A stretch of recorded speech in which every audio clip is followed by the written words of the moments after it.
In 1971, when President Nixon declared war on cancer, 1 in 30 of us would develop cancer in our lifetimes. Today, that figure is 1 in 3. Conversely, the cold fact is that despite trillions being spent on research, we have not cured a single cancer since the 1970s. So if this is a war on cancer, then we are staring defeat in the face. We are little closer to overcoming metastasis or malignancy, the holy grails of oncology, than we were 50 years ago. Is it possible that a tiny colony of malignant brain cancer survivors, usually the most deadly of all cancers, could hold the key to a dramatic improvement in the cancer therapies of tomorrow? Could the next great stride forwards in the field of oncology be simply a change in strategy as opposed to a new drug or technology? And what happens if that change in approach directly contravenes established medical practice and the entire clinical trial structure we employ to test cancer treatments?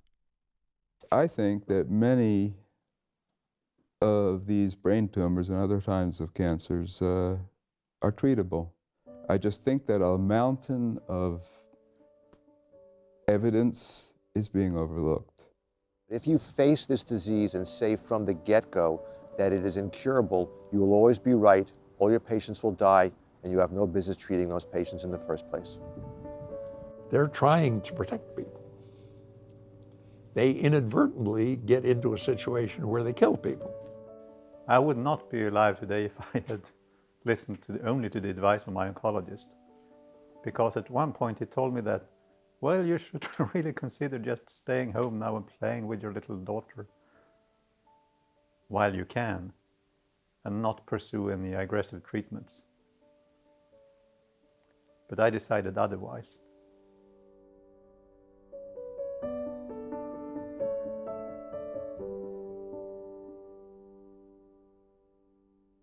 When you have just been diagnosed with terminal cancer, a cancer for which there is no known cure available, access to experimental treatments becomes the last refuge of hope.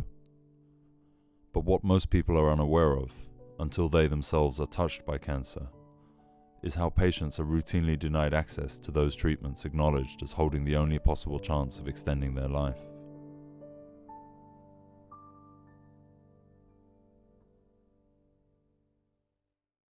The brain poses unique challenges for clinicians.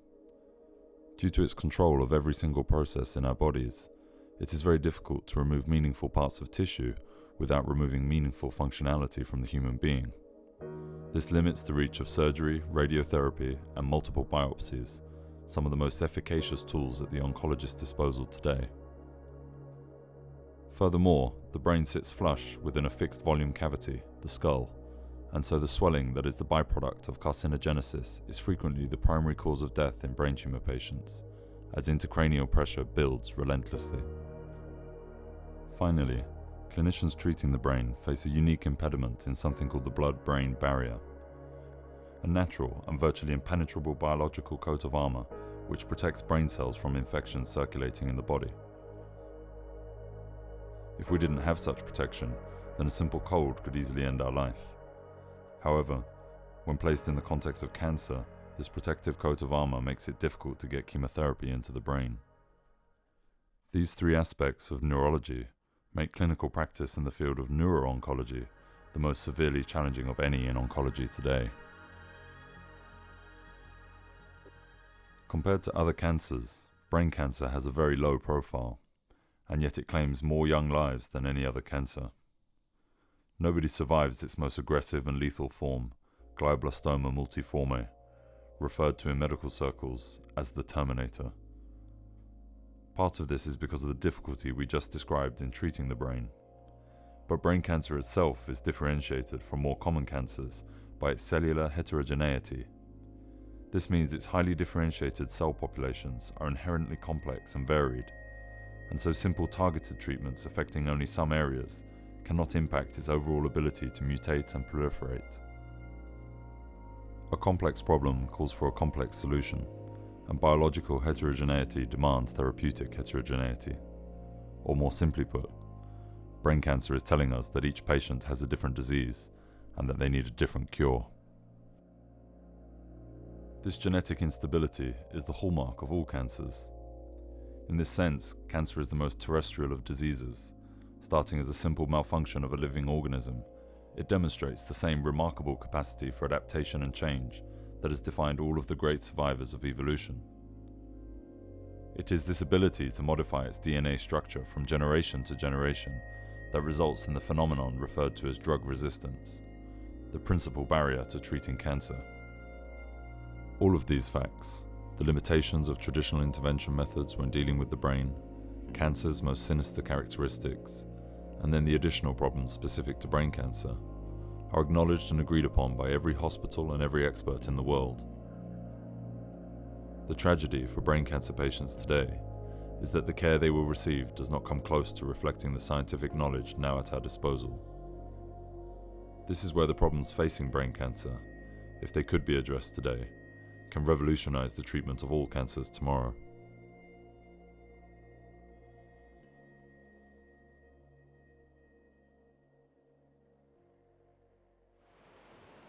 In Southern California, an academic and scientist has dedicated his life to pursuing better outcomes for brain tumor patients.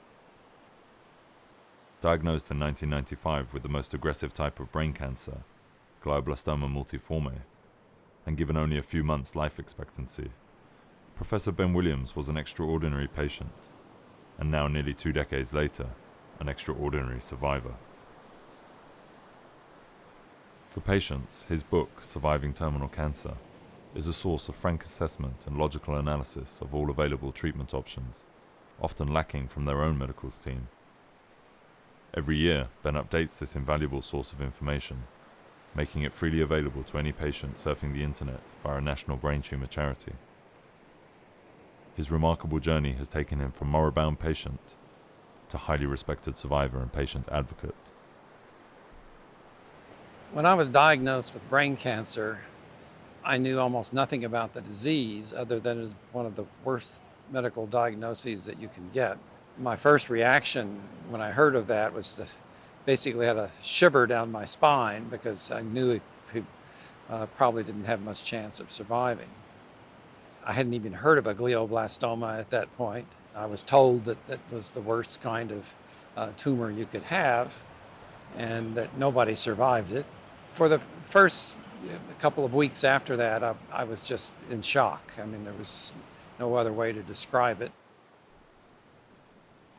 Ben was told he could expect to live for 12 to 18 months if he was lucky, and that the chemotherapy treatments available to him would not save his life. For the first several months, most of my thinking was, well, I'm going to die. How am I going to deal with it? And I thought a lot about death. The treatment was just sort of something I was following along because I didn't know any better at that point. There were no options that were presented to me. What you were faced with is, well, I don't really have a choice. I mean, this is going to kill me, and I better try and figure out how to make that as easy a process as possible. Like all patients, Ben was prescribed the standard of care: immediate surgery followed by intensive radiation and chemotherapy. When you receive a diagnosis that everyone tells you is terminal, that no one survives it, it's impossible not to become depressed by that information. I look at pictures from that period of time, and clearly I was depressed. And it wasn't until I began doing research that said there was a possibility that there are things you can do that would be helpful, that I began to think, well, this is worth at least making the fight. And the more information I began to find, the less depressed I became, and the more optimistic that things were not nearly as terrible as everyone was telling me. However, before the era of the internet, Ben's task of educating himself quickly was considerable. The first couple of months, I basically did nothing else but reading. it was a crash course. I knew I didn't really have much time to, do a comprehensive education, so I was really trying to find a shorthand account of what I was dealing with. Unfortunately, most of the articles were every bit as discouraging as what I'd been told initially, as they almost all began with an introduction that said glioblastoma is universally fatal. But the more research I did, the more leads that I came across about things that had been ignored and things that had some early stage data and from clinical trials that really hadn't gotten much attention, but still looked quite promising. And it seemed like it was totally sensible to try and add those things into whatever else I was being prescribed to do. And so I found several different drugs that had good evidence from the medical literature of benefiting people with cancer, some of them specifically with brain cancer, but others with cancer in general. I mean, things like immune stimulants and things that were used widely elsewhere. So that I found one mushroom extract that was used in Japan routinely in almost all cancer treatment protocols, and yet it is never mentioned in the United States. It has zero toxicity. Why would you not use it? I mean, millions of people in Japan use it. That's a big mystery to me as to how you could just disregard something that has credible evidence. But Ben's line of thinking was met with surprising opposition. My neuro-oncologist raised the question, well, you don't want to add these things because, they're apt to have a lot of toxicity. And I thought, well, not from what I know about them compared to what you're about to give me. And it turned out that while I had some side effects of some of the things, they were really nothing of major consequence. So I was right about the idea that they were worth trying. With a PhD from Harvard and a chair as professor of experimental psychology at the University of California, Ben had the courage of his convictions, a critical tool the vast majority of patients lack.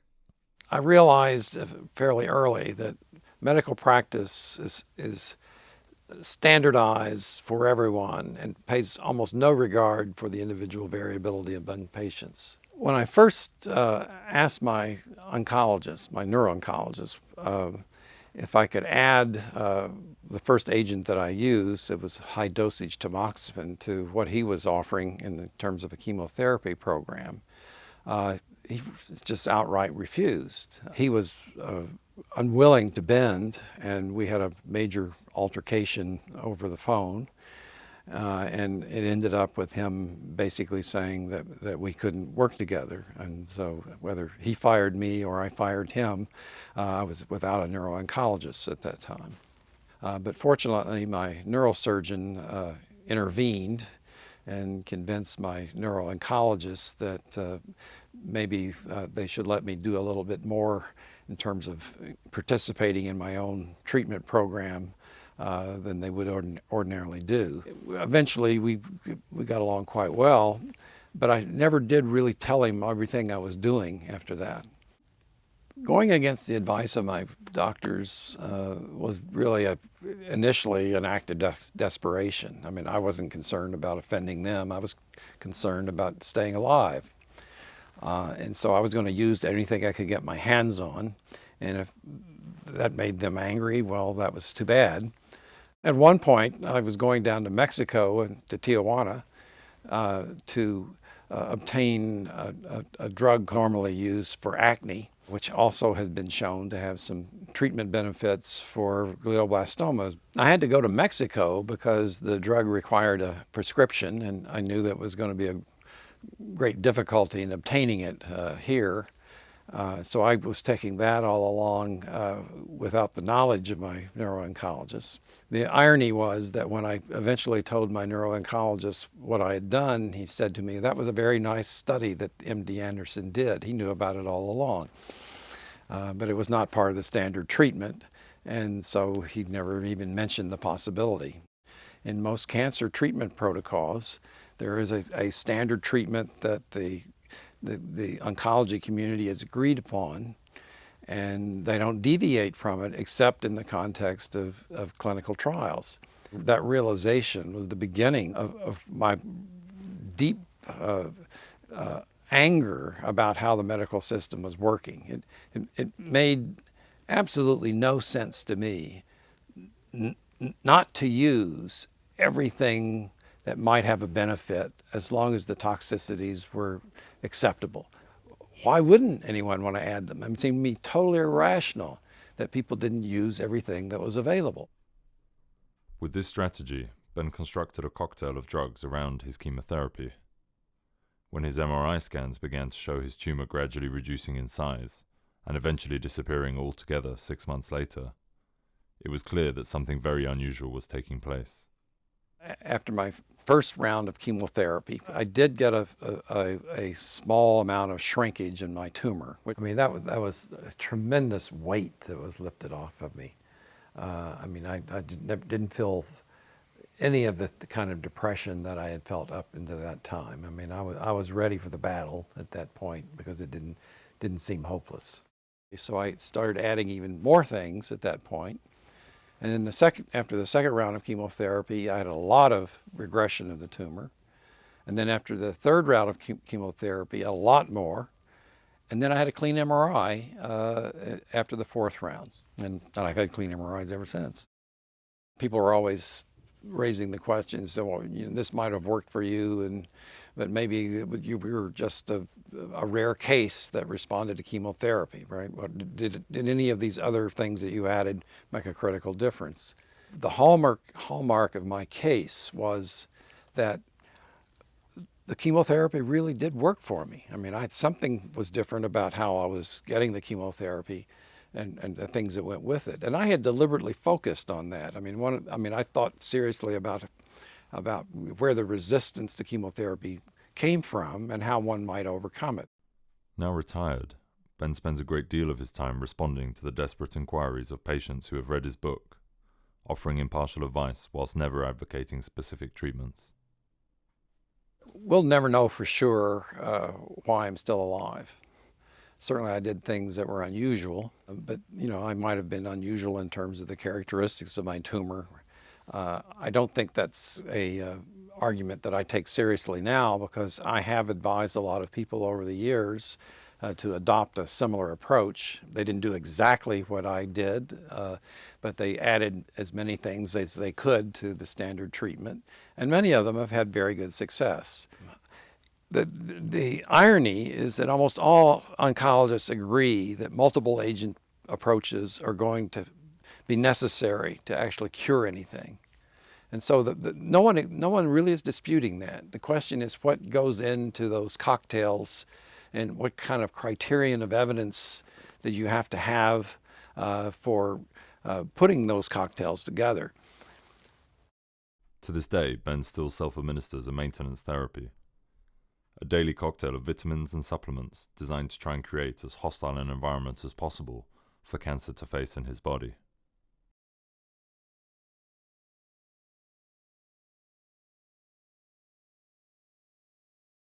On the east coast of America, an advocate of combination therapies is Dr. Raymond Chang. Pioneering the integration of Oriental and Western medicine, his book, Beyond the Magic Bullet, poses an uncomfortable question for the oncology community. Oncology thinking somewhat followed infectious disease treatment thinkings, because the first original breakthrough in achieving a cure for any disease came in the infectious disease field, where it's possible with the discovery of penicillin and so forth. Single antibiotics, single chemical moieties were able to eradicate, cure, literally, serious medical conditions like tuberculosis, like syphilis. That was then applied to cancer with the same logic behind. Well, if we find the right chemical, maybe we can eradicate cancer, just like we can eradicate tuberculosis. And then that mode of thinking dominated oncologic therapy. For over a century, at least, we think that most diseases, if you simply find the right key, you should be opening the door. And the reason why the door remains locked, the cure remains locked, is because we don't have the right key. So we should keep looking for new keys, or we should try to improve the key that we have, and we will eventually open the door. What if this door has multiple locks? Then you keep looking for one key, it's not going to open the door, no matter how hard you look. It will fail. The whole strategy of research will fail. Then maybe the way of thinking is wrong. It's not that we need better drugs, but we need to know better how to deploy what we have already. Maybe we have cure or control already in our hands, except that we're not using things properly. As proved to be the case with childhood leukemia and AIDS, it was the combination of existing treatments that delivered the breakthrough. Today, infectious disease treatments follow this logic. Hepatitis C, hepatitis B, chronic viral infection, HIV obviously, but they are all attacked with multi-pronged, multi-agent, multi-targeted approaches, and with success. Cancer treatments are kind of behind again. So hopefully it will follow the lead of the infectious disease practitioners. The idea of a cocktail approach to cancer treatment has gained adherence amongst the oncology community. I think that if we're going to try to treat this disease, we need to be using combination therapy from the get-go. Single agent therapy is not likely to be very effective in a disease with so many molecular perturbations underlying its ability to be invasive and resistant to therapy. What you want to design for a problem like cancer is not a drug or an intervention. You want to design a solution, because that's what patients want. So it's a lot like your computer. There's amazing components in there like your microprocessor or your hard drive, but individually they aren't worth anything to you until they're put together into an interoperable system that becomes your laptop that'll do word processing or send emails. Now that's of value to you. Today in drug development and in clinical research, we need to be thinking of those kinds of integrated, interoperable solutions. With regard to glioblastoma, we're really climbing a mountain. And every therapy that we see a modest success for gets us a little bit further up the mountain, and we set up a new base camp. And then we come up with another therapy that gets us further up the mountain to set up a new base camp. And the concept of synergy is really important here, because what if we could just get further faster? An example of why it is that combining different treatments together is in fact the development of what is now the standard of care. It used to be that you receive radiation first and then wait a month or so and then start on your chemotherapy. The new protocol is that you have the radiation and the chemotherapy together. It has produced a better outcome. Clearly the change of putting them together simultaneously as opposed to sequentially was a step in the right direction. Current management of brain cancer, as well as many other cancer conditions, involve a multidisciplinary approach where surgery is deployed, radiation is deployed, chemotherapy is deployed, and targeted therapies are deployed. So one can argue that it is already, in a way, it's already a mix or a cocktail. It's not just one single therapy. But much more can be done. Many other drugs can be used without much toxicity and without much even cost concerns. They're simple drugs. Although there is general consensus on the advantages of the cocktail approach, there is disagreement about how much information is needed to start combining untested treatments together. How far and how fast this can be taken for individual patients is the fundamental issue. The big problem in cancer treatment is that the tumor develops resistance to, it's usually the treatment is only partially effective in the beginning at best. And what you then get is an evolution of resistant strains of the tumor. And so the more you treat it, the more resistant it gets just through the process of evolution. The biggest risk in all of this is you're going to be dead very quickly from your tumor unless you do something other than what is being offered from the conventional medical treatment. We always balance the potential gain with the potential toxicity of an agent in making a decision whether to include it, and if so, how to include it and when to include it. But we're not treating colds, we're treating glioblastoma. And what risks you might take with treating somebody with a cold are going to be far less than the risks you're willing to take with somebody with a glioblastoma, where you know the natural outcome is so dire. It is clear that cocktail therapy represents an excursion into the unknown, with corresponding uncertainties about the risks involved. Some of these cocktails involving 10 or more substances can have life-threatening complications, and for the safety of the patient it would be much better if the physician knew about it and could appropriately follow. There can be some aggressive attitude of some physicians towards experimental treatments, especially with repurposed and non-approved drug cocktails. And I can very well understand that patients may try to avoid this conflict with their treating physician. And I think the solution is lies on the side of the physician.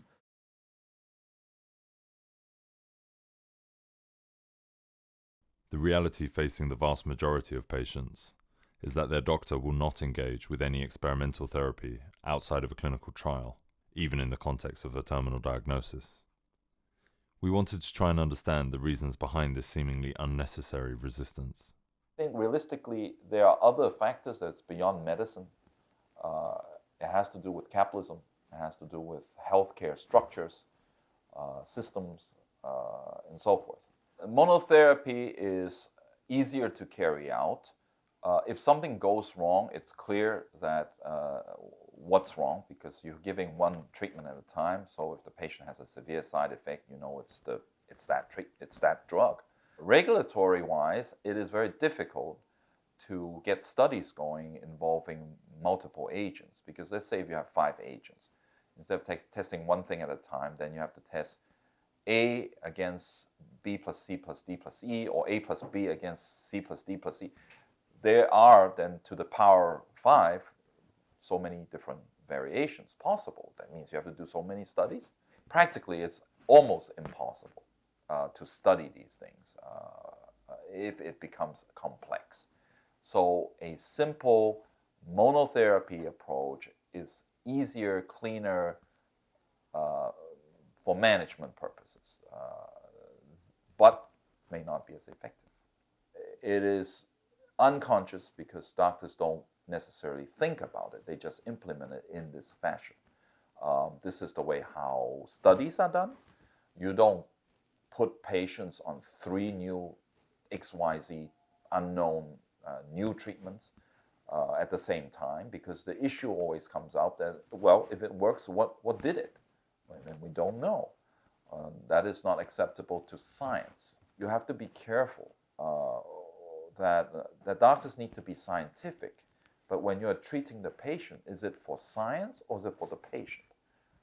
Okay, sometimes we forget. Other obvious candidates for cocktails are natural compounds. These naturally occurring substances cannot be protected by patent, and so no one company can gain a monopoly over their supply.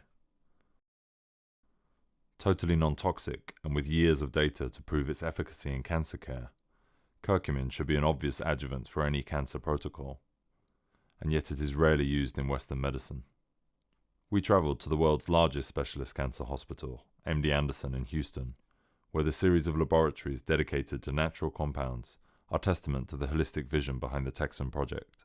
As of today, there have been over 150 clinical trials that have been completed. And the answer is yes, it works, and it down-modulates biomarkers. You know, there are only 20-25 what they call driver genes. That I have taken all those driver genes and asked, are they modulated by curcumin? Because that's what drug industry is targeting. And the answer is yes. Curcumin alone, over 90 different targets.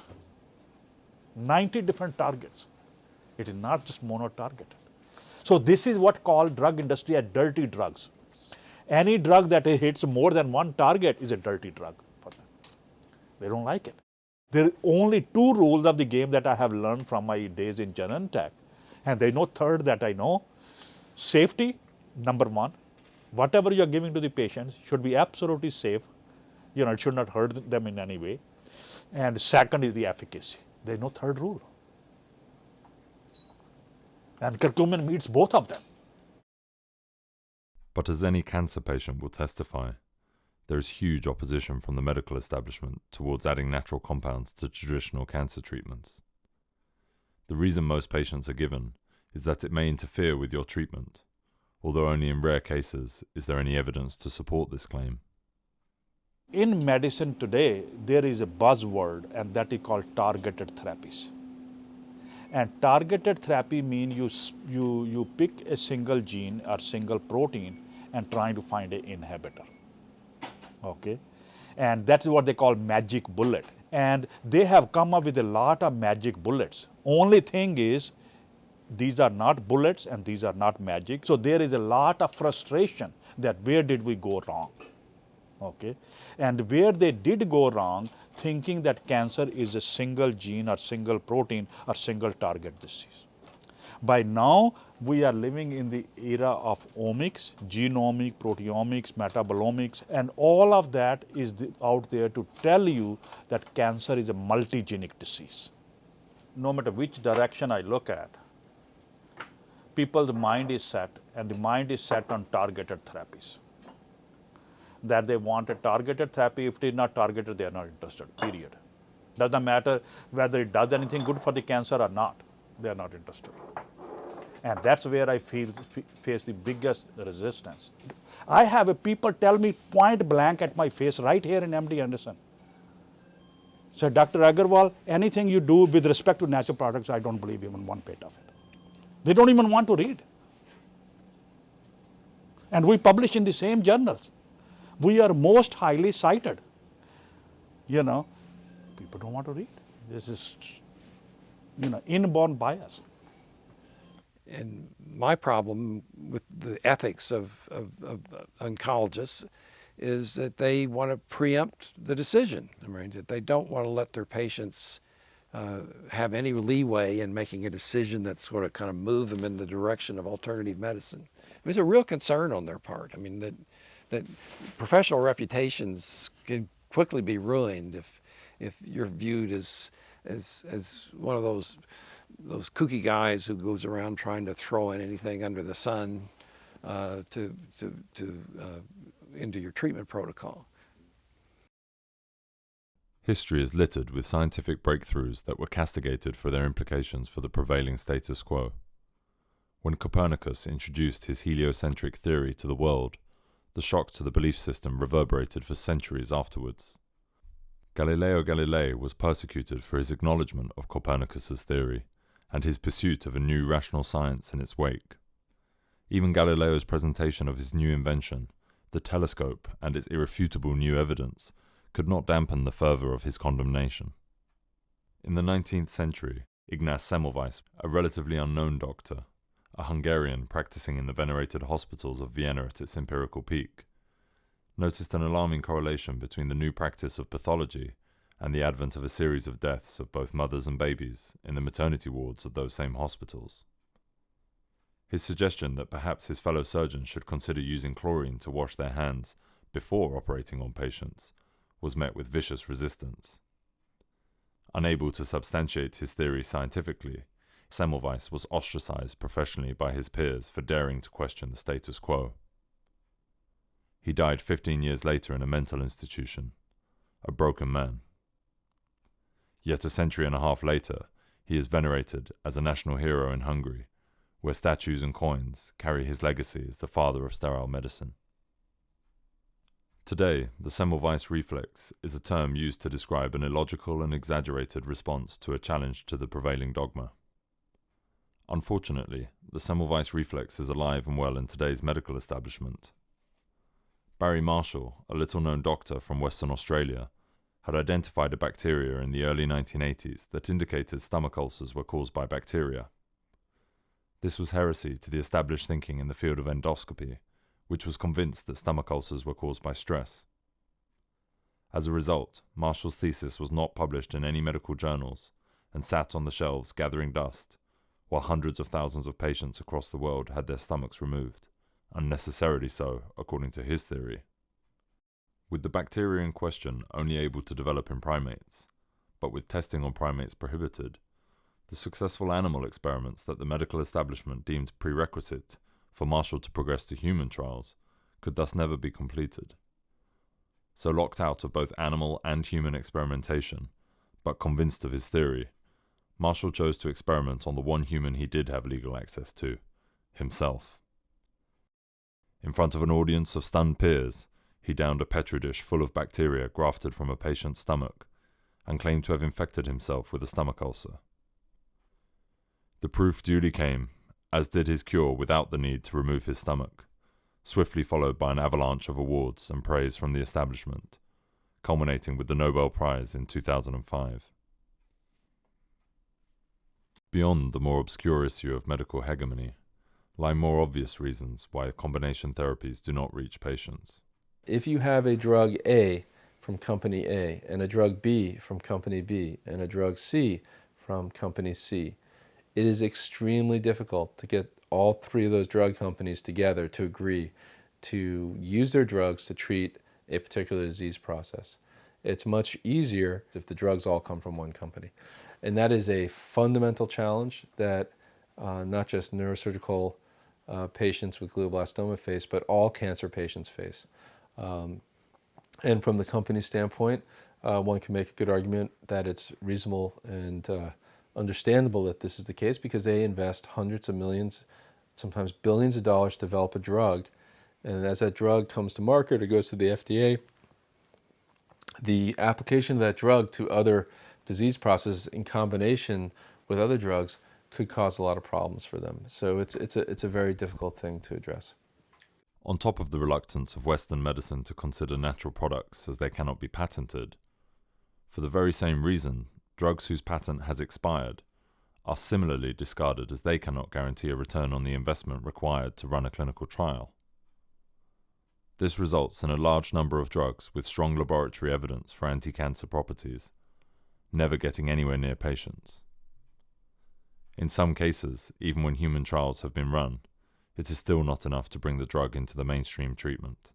A very nice example is the use of an old malaria drug, which is dirt cheap, chloroquine, for brain cancer, where nice trials have been carried out showing improvements up to 50% survival time when it's added to standard chemotherapy. It has almost no side effects. It's one pill a day. Does not mean the patient has to suffer going to the hospital, get a drip, any of this. It's dirt cheap. Why not?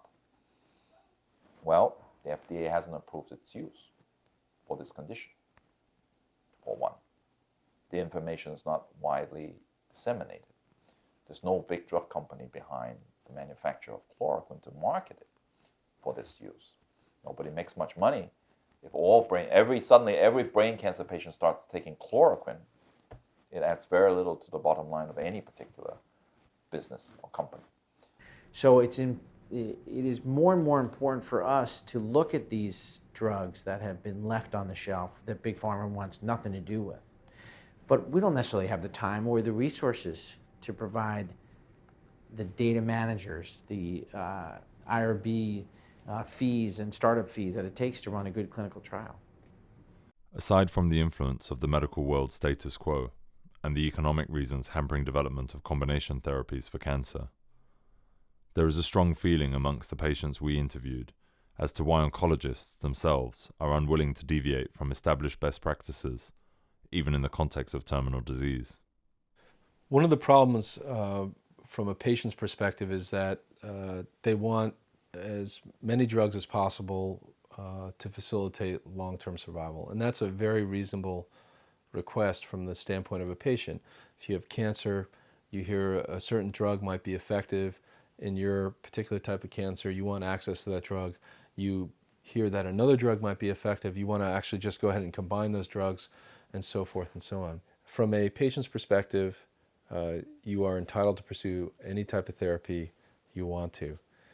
From a provider's perspective, from a neurosurgeon, a scientist, from a neurosurgical oncologist perspective, we have to be very, very careful about what we recommend to patients in terms of going after therapies that are unproven.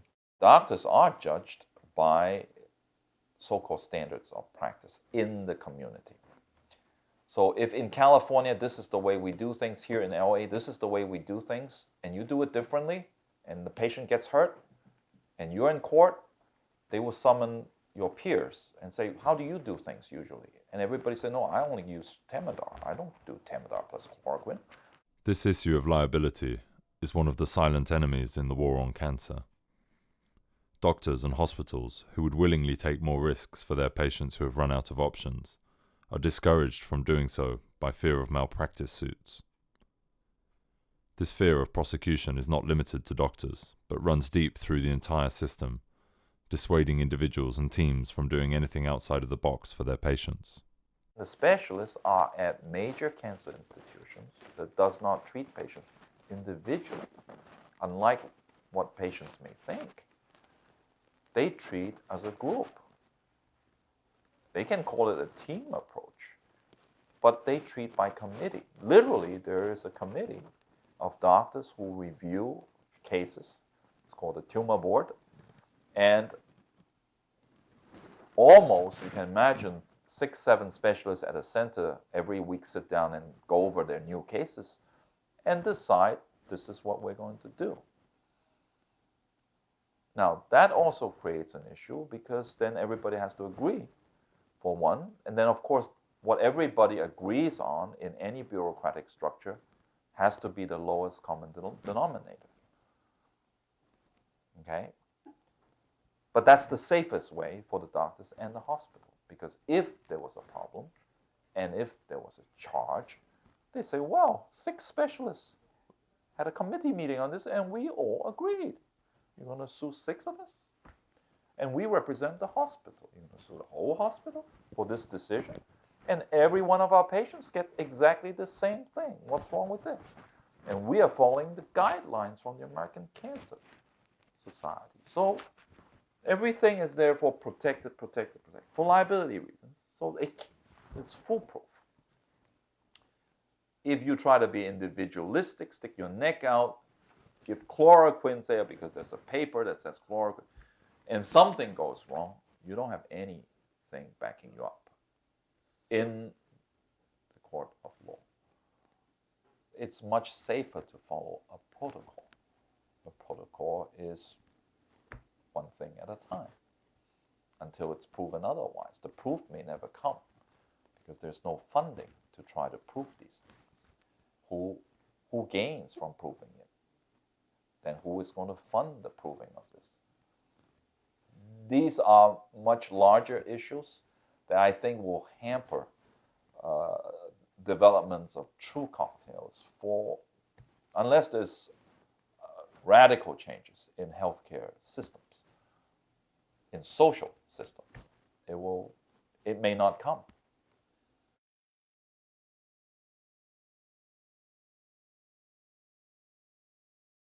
Ben Williams' book is nothing more than a blueprint for anyone who wants to follow a more proactive approach to their own treatment.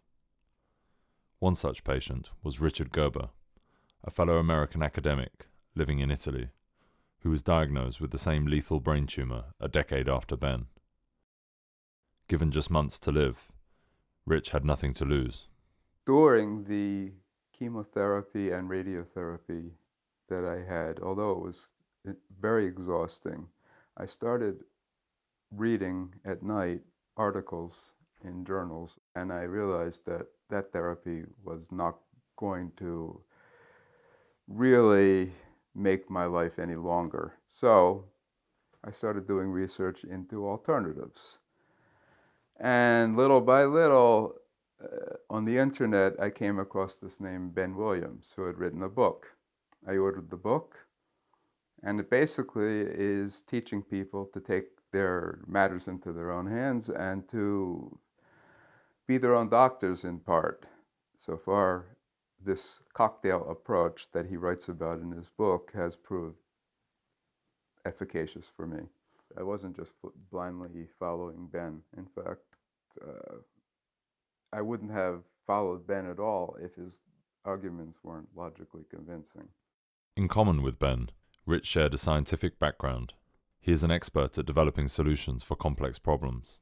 I took what we call a black box concept. That is, glioblastoma is a very, very complicated phenomenon. Nobody knows how it works, how it grows, how it gets started, how the therapy works even.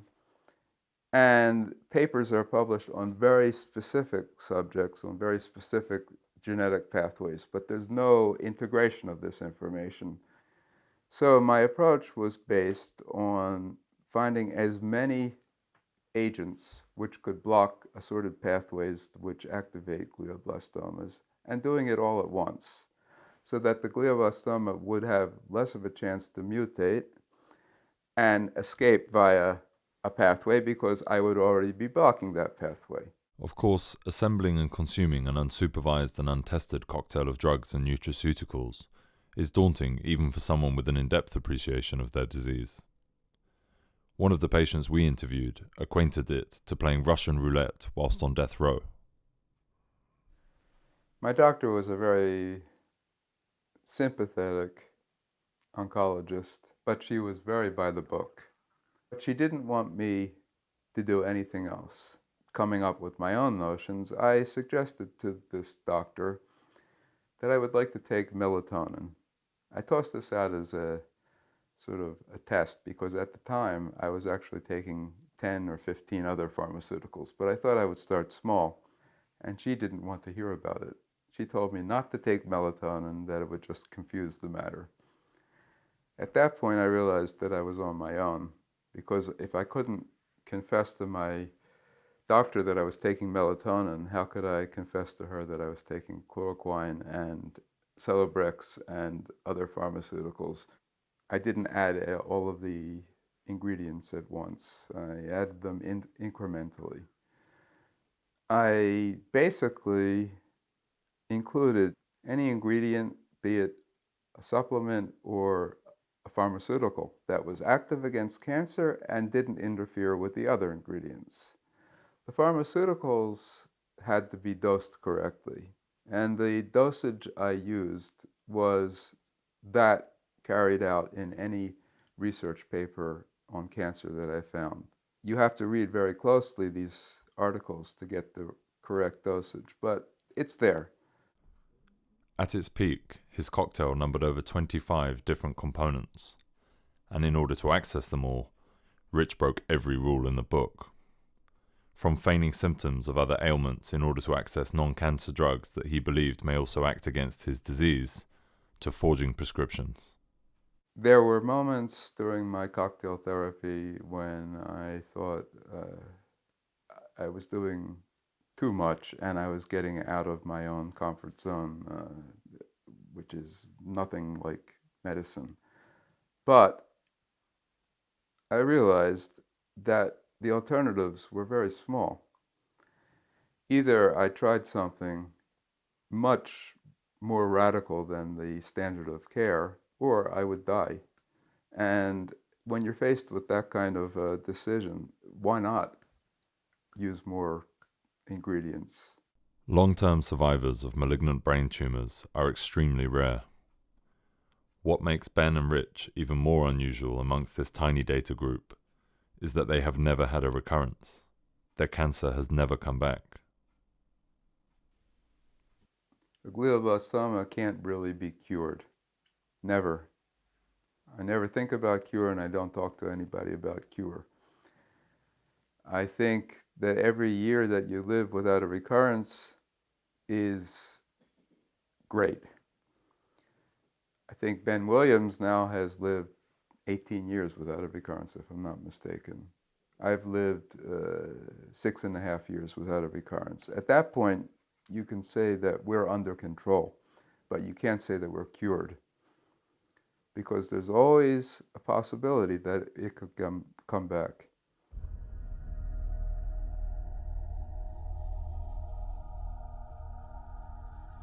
After the horrors of the human experimentation that characterized the Holocaust, at the Nuremberg trials, the international community laid down the founding principles of a clinician's ethical obligation, initially referred to as the Nuremberg Code, and later ratified in the Declaration of Geneva as an extension of the Hippocratic Oath. Building upon these foundations, the world of medicine unilaterally subscribed to the Declaration of Helsinki in 1964 and its primary revision in 1975 that introduced the principle of ethical review by an independent committee. In doing so, the global medical community enshrined the moral truth that concern for the interests of the subject must always prevail over the interests of science and society. Can we honestly say that today's double-blind studies on terminal cancer patients adhere to this principle? Frankly, that I don't know how a neuro-oncologist can go home and look himself in the mirror at night, given what he knows and what the outcome of his patients are. I just don't think it's even ethical. I wouldn't be able to live just presiding over patients, giving them radiation and chemotherapy, and at the same time knowing that they're all going to die. I think the general concern in the oncology community is that this is a terminal disease, and when diagnosed with a GBM, you're going to die. I think that philosophy is counterproductive to doing anything meaningful. So I think our goal is to put patients on clinical trials to press the field forward, but when you can't do that, to do something better than a standard of care, which is palliative. What we are fighting against is the negligence, that physicians are not aiming to inform themselves, that they are not forming an opinion themselves. If you face this disease and say from the get-go that it is incurable, you will always be right, all your patients will die, and you have no business treating those patients in the first place. I think it is one of the toughest situations in everyday clinical work. And this is a point where it is necessary to really explore the patient's wishes and to really find out if the patient is willing to take an additional risk for a chance, for a possibility of having a better cause. The problem is that a patient who is asked to take an additional risk for a chance to survive will almost always say yes. So the central issue is the question of protecting patients' rights at both ends of the spectrum. Whilst uninformed, vulnerable patients need protection from unreasonable offers of experimental therapy at one end, equally, should patients at the opposite end of the spectrum, who do not wish to accept a palliative standard of care, be denied the right to fight for their lives? When their doctors refuse to cooperate, these patients inevitably find themselves outside of the medical system. We wondered how many other cancer patients have embarked into the uncharted territory of self-medication without their story ever coming to light. In California, we heard of another desperate struggle against terminal cancer. But for Neil and Margot Hutchison, there was no happy ending. Neuroblastoma, a rare cancer of the nervous system, claimed the life of their eldest son, Sam, aged just 8 years old. He was a very active little kid. Loved sports, loved anything with balls, loved trucks. He ran like the wind. He was a funny, great, fantastic kid. When he was 4.5, we were at a soccer game and he sat down and said, "My legs hurt." And he always used to jump out of our van, and he started to sit down to get out of our van. We knew something was definitely wrong. We decided to get some blood tests and an x-ray, and he was diagnosed with neuroblastoma. Sam began one of the heaviest chemotherapy regimens used in medicine, with accompanying stem cell transplant that meant he lost his hearing and would be sterile for the rest of his life. But with such a high grade of malignancy, Neil and Margot were told Sam had very little chance of surviving. Well, first off, I mean, you're shocked no matter what. I mean, I think even parents of someone diagnosed with pediatric leukemia, which is, has a very high survival rate, it still, punches you in the gut. But when they sit down and... You're just, you're in shock for months. After the shock dissipates, the dislocation between the patient's perspective and that of their medical teams was a common factor in all the cases we covered during filming. It is clear that while the Hutchinsons have both a deep respect and appreciation for the doctors who treated their son, they had also come up against the same compassionate fatalism that proved so unpalatable to Ben Williams and Richard Gerber.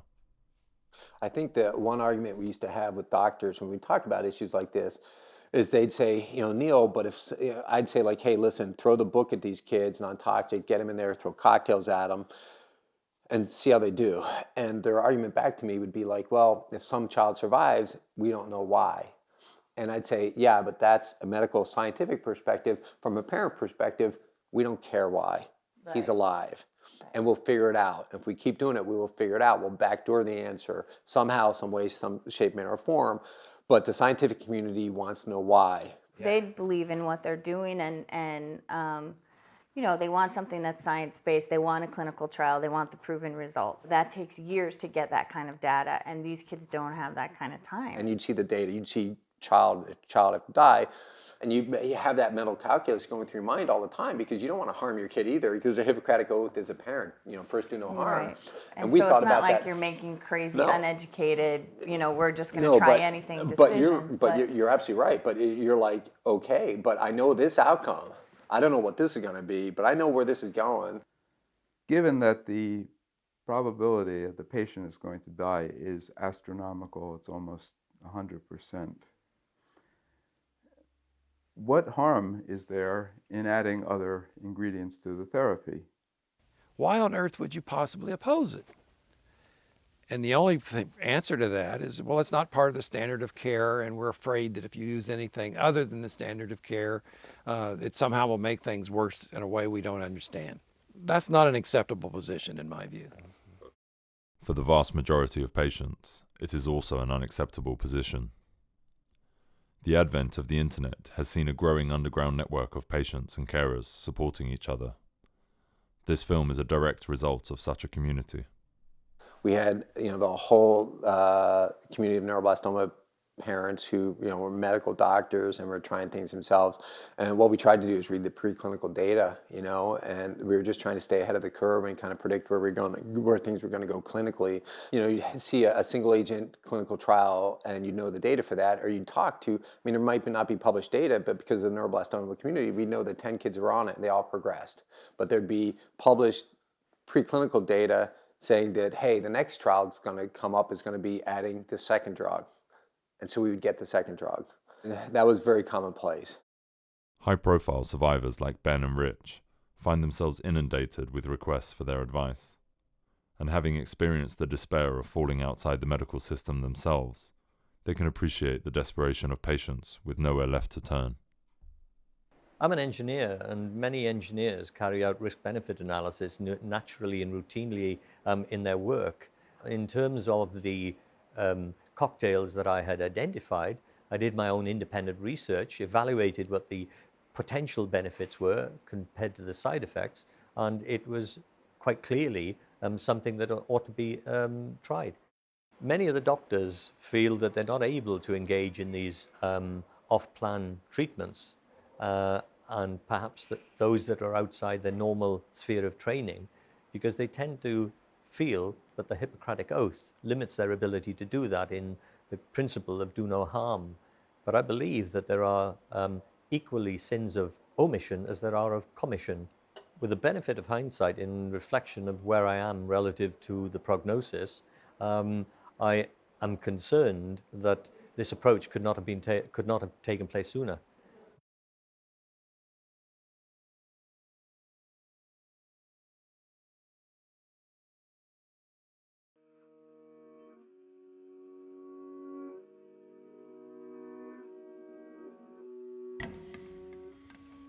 There is no doubt that in the future we're going to be looking at multiple therapies. The question then arises, doesn't the patient have the right to go and pursue combination therapies and put them all together in a way that they think and their doctors hope will facilitate long-term cure? The problem again comes back to the issue of toxicity. Unless you carefully study these combination therapies, you may be doing more harm than good in many cases. And although that there's clearly the impetus to move forward with combination therapies, they need to be studied. However, for the reasons outlined in this film, there is a distinct lack of clinical trials investigating a cocktail approach to cancer. Instead, it is normal practice to expect patients to forego curative treatment in the hope that their sacrifice will someday benefit someone else in their same position. If you go to major medical center where they're doing clinical trials, the trials are not really 100% intended for the patient, maybe intended for a future patient. It's intended for science or for a drug company, but it's intended to find out more about the drug. It is not intended to cure the patient. Patients are not aware of that. For science, it is important to study things singly, because otherwise it's confounding. We cannot deal with multiple unknown variables. You throw 5 drugs that we don't know much about at somebody and they get better, we don't really know what happened. Which one of A, B, C, D, E did it? We don't know. Okay, you want to find out how a drug works. That's in the scientific spirit. That's great for science. But there is some conflict with clinical care, which is with a different intention, is you want the patient to be better. When looked at closely, the history of cancer tells its own story. In another era, when doctors were more empowered to pursue patient survival as a primary objective of clinical care, dramatic progress was achieved in a relatively short period of time. One such doctor whose belief system was entirely geared to patient outcome was a young hematologist working at the newly formed National Cancer Institute in the early 1960s.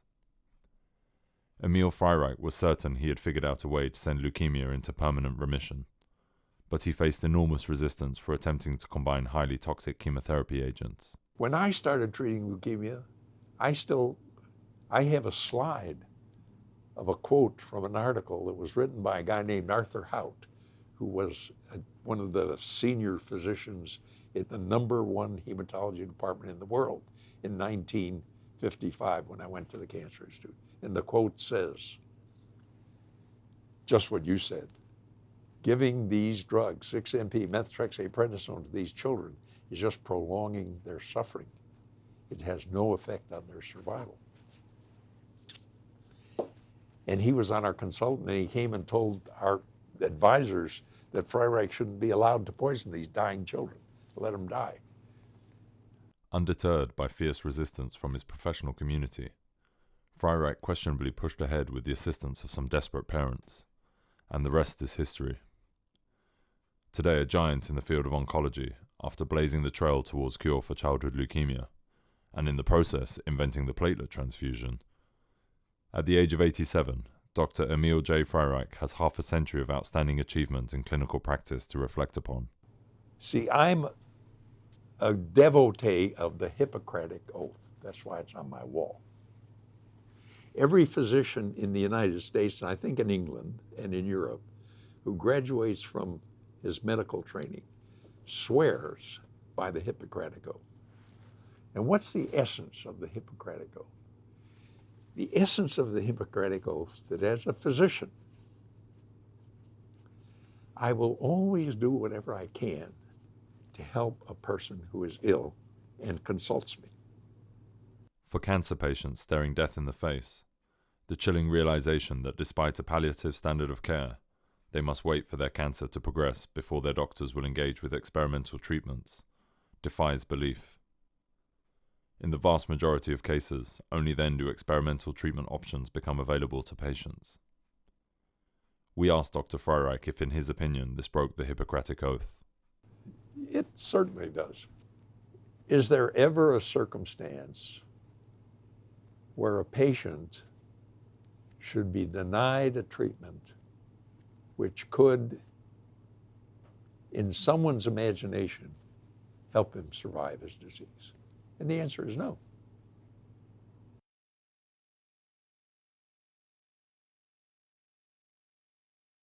Would the things we did in 1960 be possible today? The answer is unequivocally, capital N, capital O, no. By obliging doctors to follow rigid protocols, our system for validating cancer treatments is not only failing patients, but it is also failing the innovators who are developing treatments. A hidden consequence of forcing patients to wait for cancer to reoccur before giving them access to experimental treatments is that these potentially promising treatments are first tested only on this recurrent patient population, who already have genetically mature cancer and thus are far less likely to respond to the drug or treatment than an early-stage patient. This means potentially life-extending treatments for the newly diagnosed are discarded forever because they cannot show effect first on moribund patients. Reforming regulation is the most important thing we can do in advancing health in the world. The AIDS patients told us how to solve societal problems for specific needs. See, the AIDS guys were homosexuals and they were used to being politically active and they were organized. And when the FDA said you have to do a randomized trial where you get treatment you know won't work and compare it to treatment you think will work, they said, hell no. And they marched on the Hill and they won. My personal view is that that's the way medical problems are going to be solved. First, we need the knowledge. Then we need the social solution. ACT UP, the AIDS Coalition to Unleash Power, was a direct action group widely credited with instigating the rapid acceleration of AIDS research that transformed the once deadly virus to a chronic condition in little over a decade. Larry Kramer, New York City playwright and author, was a founding member. Speaking in the late 1980s as the AIDS pandemic gripped the world in the face of institutional and political indifference, his words echo violently in the ears of cancer patients today. Placebo studies were not designed with terminal illness in mind, he said, and the academic mechanism of testing drugs is becoming life-threatening rather than life-saving. It's genocide by neglect, he claimed. As a result of ACT UP's unprecedented lobbying of Congress and the FDA, which included emptying urns onto the White House lawn as per the will of their members, today's life-saving treatment for AIDS is given to patients despite it never having passed a randomized phase 3 clinical trial. Shame, shame, shame, shame, shame. How many cancer patients must die before the regulators recognize this needs to be adapted to oncology in the same fashion? All they have to learn to do is balance benefits against risk. If you have 9 drugs that are going to cure glioblastoma and you have a patient who's 100% likely to die, let's give them the 9 drugs. Who's against that? You can't do anything risk-free. That does not exist. You can't walk across the street without taking a chance. You can't wake up in the morning. You can't eat food. I mean, it's nice to do as well as you can, but you can't be insane, and we're insane now. The regulatory process is insane. They're trying to protect people. They inadvertently get into a situation where they kill people, but that's not their intent. We're just human, unfortunately. For patients and carers, once these inefficiencies come into focus, the incentive to adhere to the rules of clinical trials evaporates, along with the validity of the precious data the trial produces. Should we be totally honest? Yeah, sure. Neuroblastoma patients share drugs. We'd ship drugs by FedEx. We'd find clinical trials and we'd be on a single agent, and other parents who were on the other trial would send us their drugs. We'd send them our drugs. We had viruses from Israel that other parents had given us that we had tried, and but that's what we did. There's a whole black market, a gray market of drugs, because parents are so knowledgeable. I mean, there's doctors, PhDs, MDs that have children with neuroblastoma, and it's a very tight community, and they would do anything for anybody. In fact, and that's what we did. We created our own clinical trials. Well, for the most part. Yeah. In randomized phase 3 trials, you have the additional disincentive of placebo control for half the patients. A quick glance at the appalling enrollment rates around the world, and we can see that patients vote with their feet. It's so obvious that if the FDA allowed us to be rational about treating cancer patients, we could move the ball 100 times faster, as we did with AIDS. Because what happened was the drug was good, and the patients didn't have to die to prove it. And as you said in the beginning, you have to do a phase 3 random. No. If you have phase 2 evidence that's clear, if you have a objective response rate, objective survival, objective progression-free survival, that's it. The truth is in itself. You don't have to do comparison. You have to have the truth. You have to have reproducibility. You have to have a lack of bias. And once you've got that, that's the answer, man. And the AIDS guys did it. The cancer patients have to do it. We have to force Congress to change legislation so that when a doctor and a patient agree that the benefits exceed the potential risk, that should go. Whatever way we make it, it's got to go.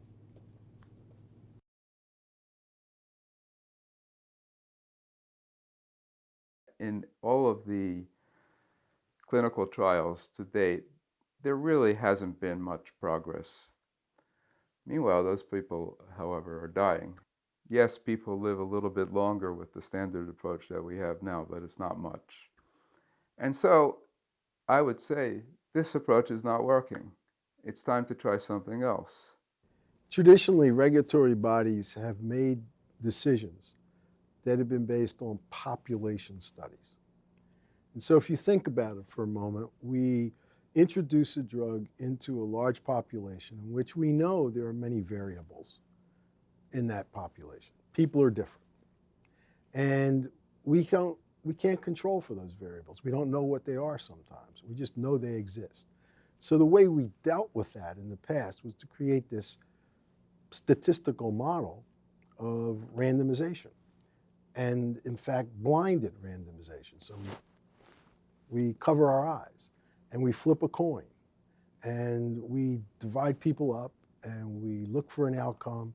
And when we get an outcome, we put a statistical number on it, and that gives us some assurance that, yes, that was really due to the drug and not something else.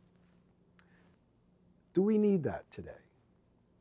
If I could go into that population and I could today tell you about those variables, which I couldn't before, because now I understand the genetic and molecular makeup of their individual cancer, and I also understand their genetic and molecular makeup of them as a person.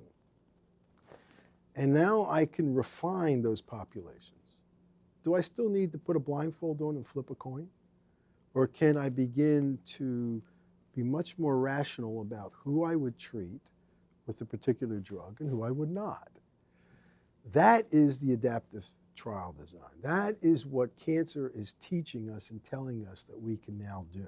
So we don't need to depend upon that old model. We can be much more sophisticated, much more rational, and we will get answers faster. We'll be much more certain that our answer is in fact correct. And we will be able to allow patients to have access to life-saving drugs quicker, faster, and with more assurance that they're going to help them and not hurt them. We accompanied Ben to University of California Moores Cancer Center to meet one of a new generation of oncologists engaged in an ambitious program of personalized medicine. There's two issues. One is, what are the best combinations for each particular patient? Because I think we all know that glioblastoma is a different disease in every single patient. If you took 100 people in a room, there's probably 50 diseases. And so what we're finding is that single drugs seem to work better in some patients and than not others because of the genetic makeup of the tumor. And so when you talk about combinations, it's even more complicated. But we actually have a project where we're taking all the genetic information from each patient, putting it into a computer, and coming up with an answer as to what drugs would be most effective for each patient. So it's really a personalized medicine approach to understanding the genetics and using that information to find the best combinations. So as we move towards personalized medicine, where patients will receive combinations of treatments, and that these combinations should reflect the genetic characteristics of different patients, then the only logical conclusion to be drawn is that until we dismantle the sanctity reserved for large-scale randomized phase 3 trials, we will never see meaningful changes in patient survival. Personalized medicine is the mantra, but the irony is that their practices up to now are directly opposed to doing it. You cannot, for most of the randomized trials that are done, even though you get a statistically significant result, tell an individual patient what the chances of that treatment working for them will be. right? I mean, so if you can't do that, what you started out, I mean, the purpose of what you started out to do is you failed.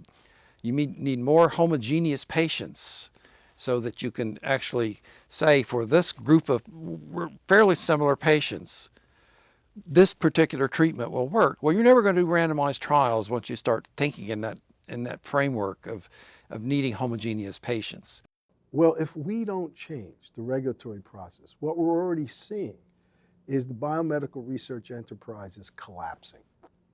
We're seeing investments beginning to dwindle because, quite frankly, if you're a venture capitalist or an equity investor, you have far safer, quicker opportunities for return on investment than to engage in hoping that a molecule that you're going to be willing to fund very early in its development somehow or other is going to make its way through a 10, 15-year process at the cost of over $1 billion to ultimately be able to give you a return on that investment. So we're seeing negative consequences of not doing something, and at the same time, we also have the realization of the incredible opportunities if we would do something, and therefore, change has to occur. At the current rate of development for combination therapies, testing combinations one by one, it will take decades and possibly centuries to deliver more expansive cocktails to the clinic. In the face of a clinical trial system that is clearly failing, a new line of thought is gaining traction in some oncology circles. One man who is not hiding behind protocol is Mark Halach. He founded the International Initiative for the Acceleration of Glioblastoma Care as a framework to combine expertise and engineer a treatment he feels will have a better chance of combating cancer's genetic instability. This radical work involving untested drug cocktails does not sit comfortably within his scientific community, nor the pharmaceutical companies Mark would normally enjoy sponsorship from. We have devised a protocol that initially involved 17 drugs. All of these drugs were chosen to act in concert against glioblastoma, to inhibit or suffocate signaling pathways that are important for glioblastoma. We consciously avoided to identify new targets for glioblastoma treatment. We were referring to drugs that are approved and marketed for years for other non-oncological indications and for which a reasonable safety profile is already available. So the accelerated improvement means that we are using drugs, or that we want to use drugs that are available today, for which we already have experience with human use, rather than identifying a new molecular target and validating a candidate drug for years and years, and then possibly finding out that it doesn't work. We have a rational basis that these compounds are effective, that they can be effective, and that they have a reasonable and justifiable risk, even though we do not know how these risks add up when these substances are combined. During filming, we were contacted by a senior drug researcher for GlaxoSmithKline in Cambridge, England, who had been diagnosed himself with a high-grade, inoperable brain tumour. He refused to come on camera, even with his identity hidden, but he was interested in Mark's paper, referring to the science behind it as beautiful. But when he travelled to a major centre for brain cancer in London, in the hope of finding a forward-thinking clinician who might prescribe him the experimental protocol, he was told the study was unscientific. He died in 2014, leaving 3 young children.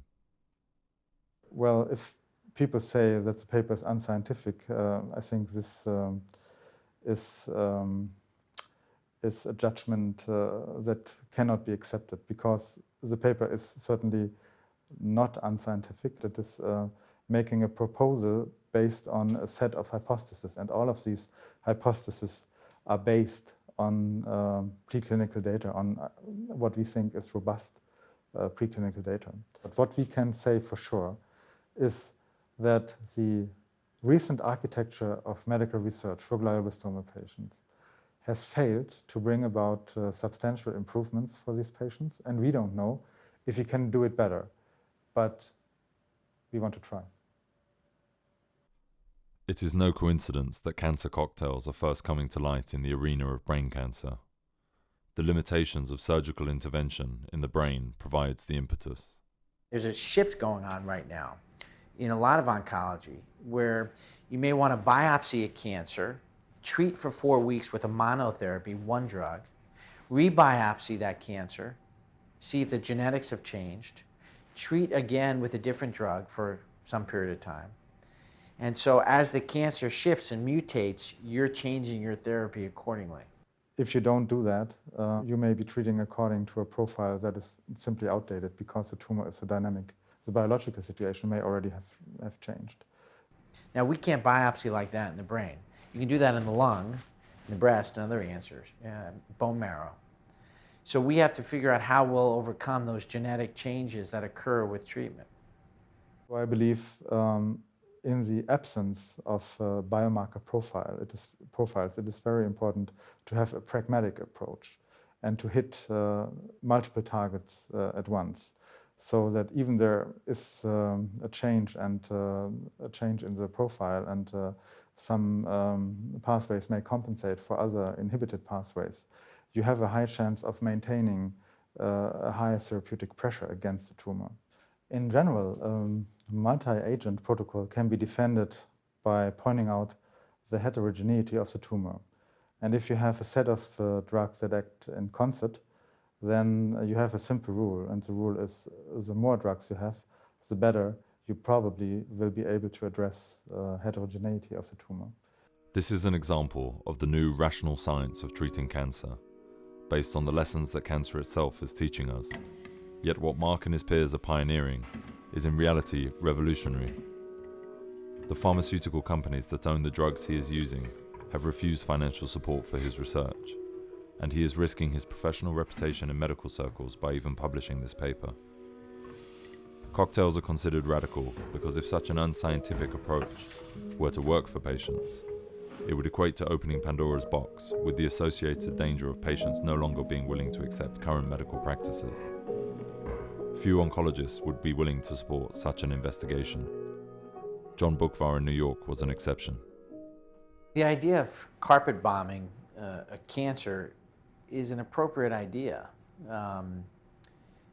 where you just bombard the tumor with multiple agents that will come at it from different signaling pathways, much like they do with HIV medicines. And it will take that kind of approach to see, I think, good outcomes. Of course, our delivery mechanisms, our ability to get these drugs into tumors has to be better. Our immune system in these patients has to be augmented. Improvements in immunotherapy will be an important adjunct to any treatment, because if we can't identify mutating cells or cells that are distinct, you have no chance. Because a chemotherapy is only going to do so much without destroying the natural body.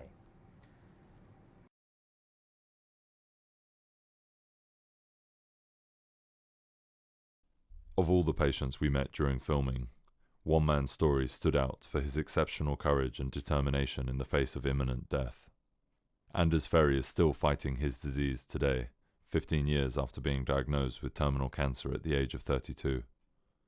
His remarkable struggle for survival has encompassed 6 recurrences and 5 neurosurgeries, including some groundbreaking therapies and interventions. Unable to travel alone, Anders and his father Arne travelled to London at their own cost from the far north of Sweden to share his story in this film.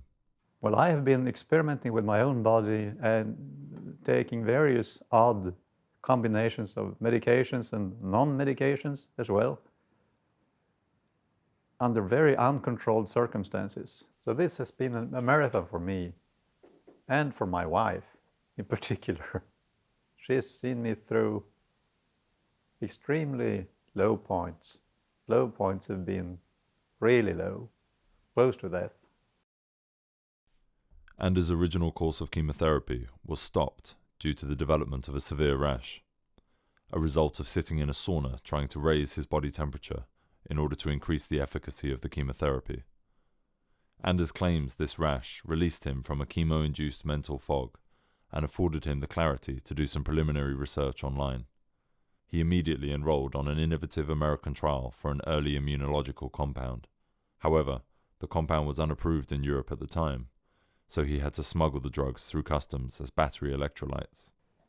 So I was doing very well on that treatment. But then after a couple of years, they said, no, now we're dropping the trial, and unfortunately, you won't get any more drug. And I panicked, of course. I thought, well, this is what has been keeping me alive for so long. So I immediately went into action to try to manufacture it myself. As a physicist and a physical chemist, it wouldn't be difficult for me to actually create that molecule in the lab. I pulled all the patents and bought the chemicals. I borrowed lab resources. And my mother volunteered to be my guinea pig to try it first before I injected it myself. At the 11th hour, the founder of the drug company, who had got wind of Anders' desperate attempt to stay on the medication, called and insisted he did not use his own acetate, instead sending him a lifetime supply of the drug the next day. By this time it was becoming clear to Anders that this was just the beginning of his struggle, and that the next challenge lay in combining different treatments. Well, I got the idea to do several things simultaneously when I read Ben Williams' thoughts on it. So I started adding little drugs that I could access, gradually building up to a protocol that involved many drugs in a big drug cocktail. At its peak, I was taking at least 8 prescription drugs off-label, of course. They were not chemotherapies, but designed for entirely different diagnoses, and lots of nutraceuticals. Well, the biggest obstacle to implement this protocol has always been to actually find the prescription drugs. They are available, but you need somebody to write the prescription. And I've been lucky to have relatives and close friends who could manage that for me, sticking their necks out. And occasionally, my treating neuro-oncologist has written out a few, but very reluctantly. And he's always been questioning, but why? Is there any evidence for this? And I've said, no, but there's a potential in it. Evidence is weak, but there is some kind of hope. Let's try it. I'm willing. As the alternative of doing nothing, I just look at the statistics. Everybody dies. Within 2 years, they said. Well, that's not acceptable. And by doing something proactively, possibly ruining your health, getting terrible side effects, but also possibly getting real benefits of extending life. Like I'm here now, a decade and a half later, got 2 little kids, a happy wife, a beautiful wife. My little Linnea and team, they are just the pride and joy of my life. So, it has worked out well for me. Sure, I have deficits, but I can live with that. Life with deficits is still life. On 3 separate occasions, Anders has fought back his cancer by combining conventional surgery with innovative clinical trials and extensive, specifically tailored cocktails of off-label drugs and nutraceuticals. Well, concerning the oncologists, I say I'm not really satisfied, because when Anders had his medication and this didn't work, and the protocol didn't work, they said, sorry, we can't do any more. You go home and play with your girl. I put the question, who is responsible for their lives? Is it my son who is supposed to take the care in his hands? Or is it And so that the oncologist must have some responsibility. It just can't hide behind the protocols. Anders' fight is one that is far from over, and yet he too spends a great deal of his time advising other patients, sharing whatever knowledge or contacts he may have. So ever since I created my internet persona, Andrew Yasin, and hit the internet, I've seen so many people come and go on the lists. It's terrible. Many people whom I've connected so strongly to just pass away. It's dreadful.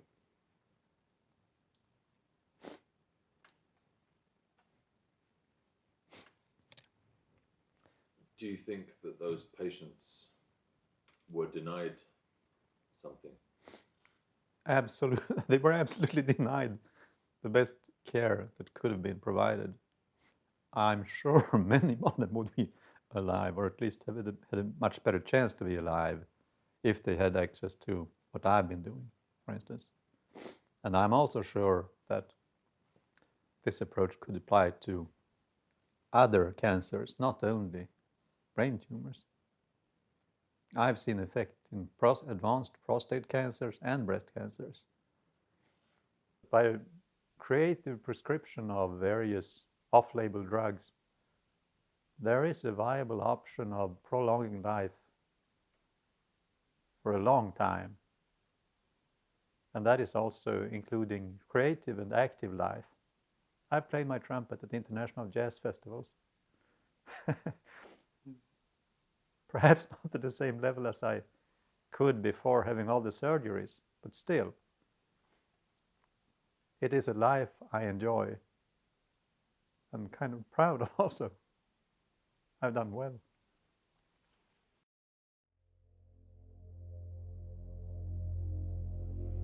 Already facing a terminal diagnosis, should cancer patients have to shoulder the additional terror of unsupervised self-medication in search of a meaningful attempt at survival? None of the patients we spoke to wanted to go it alone. They desperately wanted the reassurance of professional medical supervision. Their courage has showed us that the impossible is sometimes possible, that there could be a solution to problems we perceive as beyond our reach. I believe the medical community has an obligation to do research into the clinical course of patients who have undertaken self-medications and who have reported an extended lifespan with glioblastoma. I think it is an ethical obligation of the medical community to try to understand what happened with these patients, how they did it, what their quality of life was, and how long they survived. These patients cannot be ignored. As survivors today, patients like Ben, Rich, and Anders stand as proof of principle. We have the unprecedented opportunity to follow this lead, employing the gifts that science and technology are affording us to actively embrace change.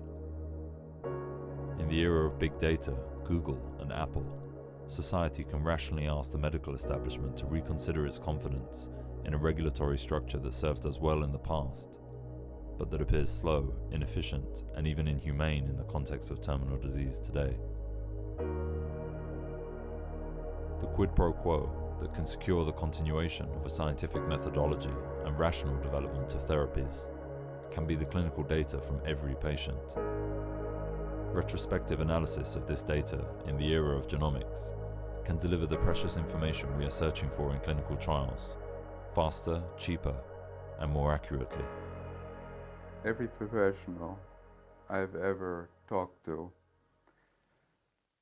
every oncologist, every neuro-oncologist, every radio-oncologist I've talked to believes that I am a freak chance, that my tumor would have been put under control anyway, and that my cocktail therapy didn't contribute one iota to it.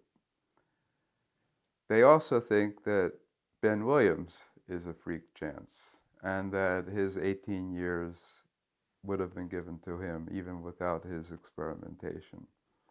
And anybody that lives a long time, longer than average, and uses a cocktail approach is similarly dismissed as a freak chance, but at a certain point,